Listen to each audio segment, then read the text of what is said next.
ಸಮಯದ ಅಭಾವ, ನನಗೆ ಸಾಕಷ್ಟು ಪ್ರಶ್ನೆಗಳಿದ್ರು ಕೂಡ ನನ್ನ ಕಣ್ಣ ಮುಂದೆ ತುಂಬ ಜನ ಇರಿಟೇಟ್ ಮಾಡ್ತಾ ಇದ್ದಾರೆ. ಆ ಹಿನ್ನೆಲೆಯಲ್ಲಿ ಮುಗಿಸುವಂಥ ಹಂತ. ನೀವು ಥಿಯೇಟ್ರಿಗೆ ಆಡಿಯನ್ಸನ್ನು ಥಿಯೇಟ್ರಲ್ಲೇ ಬಂದು ನೋಡಿ, ನೀವೆಲ್ಲೋ ನೋಡೋದಕ್ಕೆ ಕಾಯಬೇಡಿ ಅಂತ ಹೇಳೋದಾದ್ರೆ ಹೇಗೆ ಹೇಳ್ತೀರಾ? ಎಲ್ಲೋ ಅಂದರೆ ಮೊಬೈಲಲ್ಲಿ ನೋಡ್ತೀನಿ, ಅದು ಇನ್ನೆಲ್ಲೋ ಕದ್ದು ನೋಡ್ತೀನಿ, ಅವೆಲ್ಲ ಬೇಡ, ಥಿಯೇಟ್ರಲ್ಲೇ ಬಂದು ನೋಡಿ ಅಂತ ಹೇಳೋದು ಪ್ರೀತಿಯಿಂದ. ಸರ್ ಇಲ್ಲ ಪ್ರೀತಿಯಿಂದ ಕರೆಯೋಲೆ ಅದ್ದೂರಿ ಆದಾಗ ಟೊರೆಂಟ್ ಅಂತಿತ್ತು, ಅದರಲ್ಲಿ ಇಡೀ ಎಂಟೈರ್ ಮೂವಿ ಬಹುದೂರಲ್ಲಿ ಲೈವೇ ಹೋಗಿತ್ತು. ಕರೆಕ್ಟಾ? ಫೇಸ್ಬುಕ್ಕಿಂದ ಎಂಟೈರ್ ಮೂವಿ ಲೈವ್ ಹೋಗಿತ್ತು. ಆಮೇಲೆ ಅದನ್ನು ಡಿಲೀಟೇ ಮಾಡ್ಸೋಕ್ಕಾಗಲಿಲ್ಲ.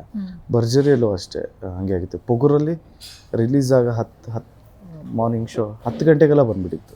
6 ಗಂಟೆ ಶೋ ಎಚ್ ಡಿ ಕ್ವಾಲಿಟಿ ಎಲ್ಲ ಹೋಗ್ತಿತ್ತು.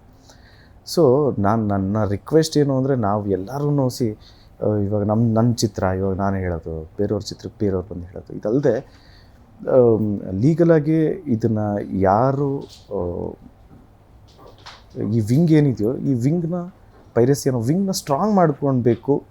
ಆ್ಯಂಡ್ ಇದನ್ನು ನಮ್ಮೆಲ್ಲ ಹಿರಿಯರು ಸೇರ್ ಮಾಡಬೇಕು ಅನ್ನೋದು. ಅಂದರೆ ಇನ್ನೊಂದು ವರ್ಗ ಕಾಯ್ತಾ ಇರುತ್ತೆ, ಇಲ್ಲಿ ಥಿಯೇಟ್ರಲ್ಲಿ ಜನ ಇಲ್ಲ, ಇಲ್ಲಿ ಥಿಯೇಟ್ರಲ್ಲಿ ಜನ ಇಲ್ಲ, ಚೆನ್ನಾಗಿಲ್ಲ, ಈ ಥರದ್ದು ಎಲ್ಲ ಸಿನಿಮಾಗಳಿಗೂ ಆಗ್ತಾ ಇದೆ. ಇತ್ತೀಚೆಗೆ ಎಲ್ಲ ಸ್ಟಾರ್ಗಳ ಸಿನಿಮಾಗಳಿಗೂ ಆಗ್ತಿದೆ.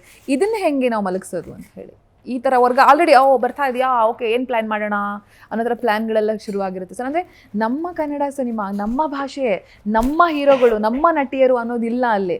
ಅಲ್ಲೂ ಕೂಡ ಏನೋ ತಂದು ಹಾಕಿ ಏನೋ ಒಂದು ಕ್ಲಿಕ್ ಮಾಡೋಣ ಅಂತ ಕಾಯ್ತಿರ್ತಾರೆ ಅಂಥವರಿಗೆ. ಮೇಡಮ್ ಇದನ್ನೇನು ಹೊಸದಾಗಿ ನಾನೇನೋ ಬಂದು ಹೊಸದಾಗಿ ಏನು ಹೇಳೋದಿಲ್ಲ. Like most of the actors, ಇಲ್ಲ all the actors are used to it ಅಲ್ವಾ. ಈ ಥರ ಎಲ್ರಿಗೂ ಆಗಿದೆ ಅಲ್ವಾ, ಎಷ್ಟೊಂದು ನಾನು ಒಬ್ಬನಿಗೆ ಅಂತ ಎಲ್ಲರಿಗೂ ಆಗಿದೆ. ಸೊ ಅಂಥ ಸೀನಿಯರ್ ಆ್ಯಕ್ಟರ್ಸೇ ಆರಾಮಾಗಿ ಇರಬೇಕಾದ್ರೆ, ಅಂದರೆ ನಾವು ಇದನ್ನು ಸುಮ್ಮನೆ ಅಟೆನ್ಷನ್ ಸಿಕ್ಕಿಗೆ ಇನ್ನೇನೋ ಮಾತಾಡೋದು ಇದಲ್ಲದೆ, we are all way matured enough. So ಇದು ಹಾಗೆ ಆಗುತ್ತೆ ಅನ್ನೋದು ಗೊತ್ತು. ಇದನ್ನು ಸ್ಟಾಪ್ ಮಾಡೋದಕ್ಕೆ ಒಂದು ರೆಡಿಮೇಡ್ ಡೈಲಾಗು ದಯವಿಟ್ಟು ಇದೆಲ್ಲ ಇದ್ದೇ ಇದೆ, ನಾವು ಇವೆಲ್ಲ ಹೇಳ್ತೀವಿ. ಬಟ್ ಏನಾಗಬೇಕು ಅದನ್ನು ಮಾಡೋರು ಮಾಡೇ ಮಾಡ್ತಾರೆ. ಸೊ ಈ ಆ್ಯಂಟಿ ವಿಂಗ್ ಅನ್ನೋದೇನಿದೆಯೋ ಅದನ್ನು ಒಂಚೂರು ಲೀಗಲಾಗಿ ಸ್ಟ್ರಾಂಗ್ ಮಾಡಬೇಕು ಅನ್ನೋದು ಒಂದು ಮನವಿ. ಆ್ಯಂಡ್ ನಿಮ್ಮ ಮೂಲಕ ನೀವು ಹೇಳ್ದಂಗೆ ಎಲ್ರಿಗೂ ದಯವಿಟ್ಟು ಚಿತ್ರಮಂದಿರಕ್ಕೆ ಬಂದು ಚಿತ್ರಮಂದಿರದಲ್ಲೂ ಚಿತ್ರ ನೋಡಿ ಅಂತ ರಿಕ್ವೆಸ್ಟ್ ಮಾಡ್ಕೊತೀನಿ. ನಿಮ್ಮ ಕಡೆಯಿಂದ ಕರೆಯೋಲೆ, ಪ್ರೀತಿಯ ಕರೆಯೋಲೆ. ಏಪ್ರಿಲ್ 30ಗೆ ನಮ್ಮ ಸಿನಿಮಾ ರಿಲೀಸ್ ಆಗ್ತಿದೆ. ಸೊ ಎಲ್ಲರೂ ಥಿಯೇಟರ್ಗೆ ಹೋಗಿ ನಮ್ಮ ಸಿನಿಮಾನ ನೋಡಿ ಎಂಜಾಯ್ ಮಾಡಿ ಅಂತ ಕೇಳ್ಕೊತೀನಿ.